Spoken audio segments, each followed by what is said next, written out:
रतन टाटा, जो कि अपनी सादगी और विनम्रता के लिए जाने जाते हैं, एक मशहूर बिजनेस टाइकून होने के साथ साथ वो एक फिलांथ्रोपिस्ट, मोटिवेशनल स्पीकर और एक स्किल्ड पायलट भी हैं। और यही नहीं, उनको पद्मश्री, पद्म विभूषण और सर ऑनररी नाइट टाइटल भी दिया गया है। उनका जीवन भी किसी बॉलीवुड स्क्रिप्ट से कम नहीं है। वैसे तो देखा जाए तो उनका जन्म एक रॉयल फैमिली में हुआ था, जहां ऐशो आराम की कोई कमी नहीं थी, लेकिन फिर भी सर रतन टाटा का जीवन बहुत ही मुश्किलों में बीता। आसानी से उन्हें ना प्यार मिला और ना बिजनेस। उनके प्यार की कहानी तो सबको पता ही है, इसीलिए अभी तक वो अकेले ही हैं। आज के इस वीडियो में हम बात करेंगे उनके कुछ इंटरेस्टिंग फैक्ट्स के बारे में, जो आपको बहुत ही मोटिवेट करेंगे। अगर आप किसी स्टार्टअप को रन करते हैं या फिर सर रतन टाटा के फैन हैं, तो उनके लिए इस चैनल को जरूर सब्सक्राइब कर दीजिएगा। Thank you. चलिए अब शुरू करते हैं। सर रतन टाटा का जन्म हुआ था 28 दिसंबर 1937 को। 10 साल की उम्र में ही माता पिता का डिवोर्स हो गया था। वो अपने दादी नवाज भाई टाटा के पास ही पले बड़े हैं। हार्वर्ड बिजनेस स्कूल से अपनी पढ़ाई पूरी करने के बाद जब इंडिया लौटे, तब उन्होंने टाटा स्टील में एज एन एम्प्लॉय काम किया, नॉट एज ए एम्प्लॉयर। सारे मजदूरों के साथ डॉर्मेटरी रूम में रहते थे, खाना पीना भी उन्हीं लोगों के साथ करते थे। लेकिन एक मजे की बात पता है क्या है?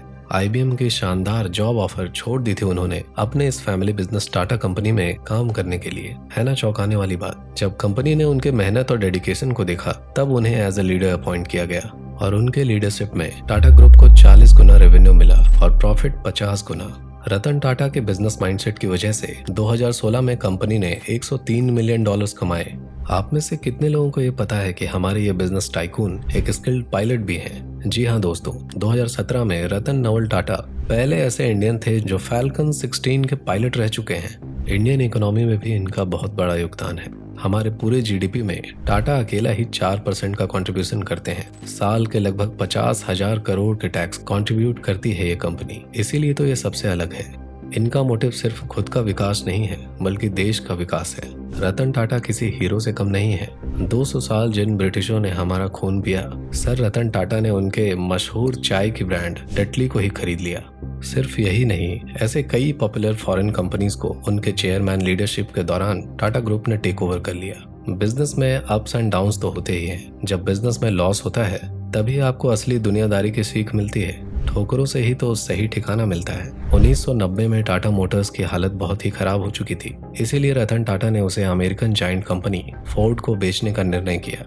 जब रतन टाटा अपनी प्रपोजल लेकर बिल फोर्ड के पास गए, तब उन्होंने सर रतन टाटा को उन्हीं के टीम के सामने बहुत ही ज्यादा बेइज्जत किया।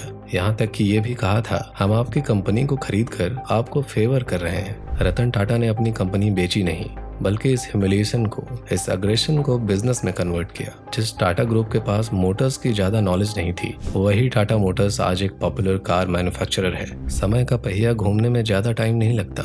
9 सालों के बाद सेम सिचुएशन अराइज हुआ। इस बार इंडिया में नहीं, अमेरिका में। सन 2008 में फोर्ड कंपनी अपना सब कुछ गवाकर बैंकरप्ट हो चुकी थी और इंडिया आए थे अपनी कंपनी को बेचने के लिए।